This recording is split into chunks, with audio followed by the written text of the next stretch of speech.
la petite princesse du paddle et le meilleur grimpeur de Pralou. Voilà nos deux coups de cœur du jour que les cyclistes auraient pu croiser s'ils avaient roulé un tout petit peu moins vite. Kilomètre 60, Saint-Julien-du-Verdon rencontre tout d'abord avec Olivia, 24 ans, originaire de Digne. Pour représenter la France, elle sillonne la planète en équilibre, vice-championne du monde de paddle à 2 reprises. Plaisir et sensations sur vagues ou sur les eaux calmes du lac de Castillon. Un lieu magique où notre régional d'étape nous invite. C'est vraiment l'alliance entre l'eau, les montagnes, la forêt, le ciel bleu qui est souvent bleu pendant l'année. Je pense que des endroits comme ça, c'est très rare. Pour des spectateurs du Tour, c'est juste un spot, comme on dit dans le jargon du SUP. Merveilleux. Ouais. Alors SUP, pour les non-initiés comme moi, ça s'écrit en 3 lettres, comme les initiales de Stand Up Paddle. Pagayer debout en anglais. 3 petites lettres, mais qui font une grosse différence. Ce qui me plaît en fait, c'est que c'est vraiment l'alliance entre la glisse et l'endurance. C'est un des rares sports où on peut trouver les sensations d'endorphine, d'endurance et d'adrénaline de la glisse. Un peu comme le vélo en fait. Je pense qu'on peut dire que ce sont 2 sports qui ne sont pas traumatisants, où il n'y a pas de choc. Et ça, c'est vrai que c'est quand même un bel atout. Et comme Olivia a aussi été vice-championne du monde de triathlon à 20 ans, comparé avec le vélo, c'est plutôt fastoche. Ce sont 2 sports qui ont besoin d'équilibre.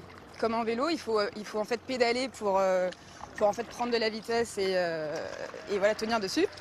Et en fait, en SUP, on va venir se lever sur la planche et comme en vélo, directement ramer pour tenir en fait dessus. Mais c'est le contraire, vous c'est dans les quand bras même et eux c'est complètement dans le les jambes. contraire, ouais. Moi je suis sur l'eau, eux ils sont sur la route. Mais il y a des petites choses qui se ressemblent quand même. Vous c'est dans les bras et eux c'est dans les jambes. Voilà. Ben, moi en fait c'est un petit peu dans les jambes aussi parce que là en fait il faut que je transmette la glisse dans les jambes. Il est l'heure de quitter notre vice-championne du monde et de prendre la direction de Pralou pour notre 2e coup de cœur.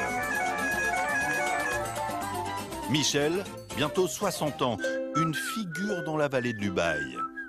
Maire du petit village de Saint-Pons, directeur d'un centre sportif, prof d'escalade mais aussi guide de haute montagne depuis 32 ans. On pose les mains, on se relève doucement. Vous voyez, ça tient avec les pieds. On coiffe les prises Michel et on continue. est infatigable. La retraite, un mot qui ne fait pas partie de son vocabulaire. Je ne me vois pas arrêter. J'ai toujours été très très actif. J'ai même découvert sur le tard que, en étant à l'école, j'étais hyper actif, mais pathologique, au sens vraiment.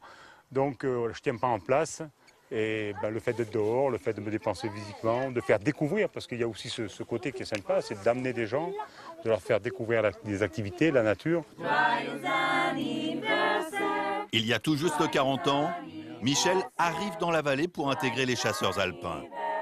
Et sa première permission de soldat, lors de l'été 75, il n'est pas prêt d'oublier. Comme le Tour de France arrivé à Pralou, on a décidé de monter voir l'arrivée du Tour de France à Pralou.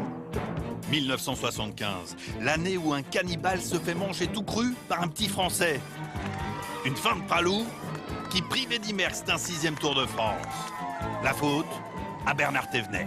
À Pralou, tout le monde attend l'arrivée des coureurs et avec les postes à l'oreille, on ne sait pas qui est devant, mais tout le monde pense que Merckx va arriver le premier. Non, c'est pas possible quand même. On a perdu Merckx alors. Quel curieux jeu, quelle curieuse tactique dans tout cela. Merckx alors. D'un coup, on voit arriver Bernard Thévenet, debout sur les pédales. Il passe la ligne d'arrivée à bloc. Ça a été une ovation importante. Et puis la grosse surprise. Toujours pas de Merckx, le voilà. Merckx qui a présumé aujourd'hui de ses forces et top épuisé sur la ligne. Une ovation aussi malgré tout. Avec un peu des sifflets malgré tout quand Merckx est arrivé, parce que bon, c'était le cannibale, il était à terre, c'est beaucoup plus facile d'aller frapper quelqu'un à terre. Donc là, il y a eu quelques comportements pas très sportifs.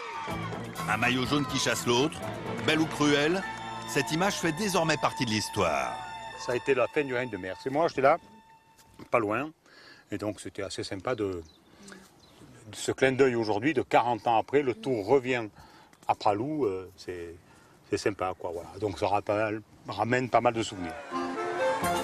Digne, Pralou, une étape revisitée grâce à notre meilleur grimpeur et à notre championne de paddle. Et demain, qui sait, ce sera peut-être à votre tour.